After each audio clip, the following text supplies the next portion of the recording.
Vijay Deverakonda ನಟಿಸಿದ್ದ liker ಸಿನಿಮಾದಲ್ಲಿ legendary boxer mic Tyson ಅಭಿನಯಿಸಿದ್ರು. ಆದರೆ ಆ ಸಿನಿಮಾ ಅಟ್ಟರ್ ಫ್ಲಾಪ್ ಆಗಿತ್ತು. ಇದೀಗ ವಿಜಯ್ ದೇವರಕೊಂಡ ನಟಿಸಲಿರುವ ಹೊಸ ಸಿನಿಮಾದಲ್ಲಿ ಖ್ಯಾತ ಹಾಲಿವುಡ್ ನಟರೊಬ್ಬರು ನಟಿಸ್ತಾರೆ. ಹಾಲಿವುಡ್ ನಟನೆಯಿಂದಾದ್ರೂ ವಿಜಯ್ ಸಿನಿಮಾಕ್ಕೆ ಯಶಸ್ಸು ಸಿಗುತ್ತಾ? ವಿಜಯ್ ದೇವರಕೊಂಡ ಅರ್ಜುನ್ ರೆಡ್ಡಿ ಸಿನಿಮಾ ಮೂಲಕ ಹಠಾತ್ತನೆ ಸ್ಟಾರ್ ಗಿರಿಗೆ ಏರಿದ್ರು. ಅದರ ಬಳಿಕ ಬಂದ ಗೀತ ಗೋವಿಂದಂ ಸಿನಿಮಾ ಬಿಟ್ರೆ ಇನ್ನೊಂದು ಸಿನಿಮಾ ಸಹ ಇಟ್ಟಾಗಿಲ್ಲ. ವಿಜಯ್ ದೇವರಕೊಂಡ ಸಿನಿಮಾ ಗೆಲುವು ಕಂಡು 7 ವರ್ಷ ಕಳೆದಿದೆ.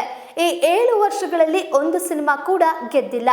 ಗೆಲುವಿಗಾಗಿ ನಾನಾ ಪ್ರಯತ್ನಗಳನ್ನ ಮಾಡುವುದನ್ನ ಸಹ ವಿಜಯ್ ದೇವರಕೊಂಡ ನಿಲ್ಲಿಸಲಿಲ್ಲ. ಇದೀಗ ವಿಜಯ್ ದೇವರಕೊಂಡ ಸಿನಿಮಾಕ್ಕೆ ಹಾಲಿವುಡ್ನ ಖ್ಯಾತ ವಿಲನ್ ಅನ್ನ ಕರೆತರಲಾಗ್ತಿದೆ. ವಿಜಯ್ ದೇವರಕೊಂಡ ನಟಿಸಿದ್ದ ಭಾರಿ ನಿರೀಕ್ಷೆ ಹುಟ್ಟಿಸಿರುವಂತಹ ಲೈಗರ್ ಸಿನಿಮಾದಲ್ಲಿ ಖ್ಯಾತ ಬಾಕ್ಸರ್ ಮೈಕ್ ಟೈಸನ್ ಅವರನ್ನ ಕರೆಯಲಾಗಿತ್ತು.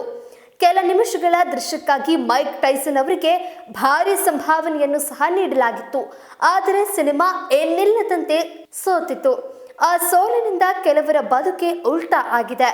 ಆದರೆ ಈಗ ವಿಜಯ್ ದೇವರಕೊಂಡ ಅವರ ಹೊಸ ಸಿನಿಮಾಕ್ಕೆ ಖ್ಯಾತ ಹಾಲಿವುಡ್ ವಿಲನ್ ಅನ್ನ ಕರೆತರಲಾಗ್ತಿದೆ. ವಿಜಯ್ ದೇವರಕೊಂಡ ಮುಂದಿನ ಸಿನಿಮಾನ ರಾಹುಲ್ ಸಾಂಕೃತ್ಯಯಾನ್ ಅವರು ನಿರ್ದೇಶನ ಮಾಡ್ತಾ ಇದ್ದಾರೆ. ಇದು ಆಕ್ಷನ್ ಥ್ರಿಲ್ಲರ್ ಸಿನಿಮಾ ಆಗಿರುತ್ತೆ. ಈ ಸಿನಿಮಾಕ್ಕೆ ಹಾಲಿವುಡ್ ವಿಲನ್ ಅನ್ನ ಕರೀತಾ ಇದ್ದಾರೆ. ಹಾಲಿವುಡ್ನ ಕಲ್ಟ್ ಅಡ್ವೆಂಚರ್ ಥ್ರಿಲ್ಲರ್ ಸಿನಿಮಾಗಳಲ್ಲಿ ಒಂದಾಗಿರುವ ಮಮ್ಮಿ ಸಿನಿಮಾ ಸರಣಿಯ ವಿಲನ್ ಆಗಿರುವ ಅರ್ನಾನ್ ಉಜ್ಲು ಅವರು ವಿಜಯ್ ದೇವರಕೊಂಡ ಎದುರು ವಿಲನ್ ಆಗಿ ನಟಿಸ್ತಾರೆ. ಆರ್ನಾಲ್ಡ್ ಉಜ್ಲು ಅವರು ಮಮ್ಮಿ ಮಾತ್ರವೇ ಅಲ್ಲದೆ ಹಾಲಿವುಡ್ನ ಬಲು ಜನಪ್ರಿಯ ಸಿನಿಮಾಗಳಾದ Darkman, Agent Cody Bank, Blood Diamond, ಒಡಿಸಿಸ್, Fire and Ice, G I Joe, Superman, Silverton Siege ಇನ್ನು ಕೆಲವು ಸಿನಿಮಾಗಳಲ್ಲಿ ನಟಿಸಿದ್ದಾರೆ. ಇದು ಅವರ ಪಾಲಿಗೆ ಮೊದಲ ಭಾರತದ ಸಿನಿಮಾ ಆಗಲಿದೆ. ಆದರೆ ವಿಜಯ್ ಅಭಿಮಾನಿಗಳು ಲೈಗರ್ ಸಿನಿಮಾಕ್ಕೆ ಮೈಕ್ ಟೈಸನ್ ಇಂದಾಗಿ ಯಾವುದೇ ಹೆಚ್ಚುವರಿ ಮೌಲ್ಯ ಬಂದಿರಲಿಲ್ಲ. ಈಗ ಹಾಲಿವುಡ್ ವಿಲನ್ ತಂದ್ರು ಅದೇ ಕತೆ ಆಗತ್ತೆ ಅಂತ ಹೇಳ್ತಾ ಇದ್ದಾರೆ. ಇನ್ನು ಸಿನಿಮಾ ನಿರ್ದೇಶಿಸ್ತಾ ಇರುವ ರಾಹುಲ್ ಸಾಂಕೃತ್ಯಾನ ಈ ಬಗ್ಗೆ ಈ ಹಿಂದೆ ನಾನಿ ನಟನೆಯ super hit cinema Shyam Singh Roy cinema ನಿರ್ದೇಶಿಸಿದ್ದಾರೆ.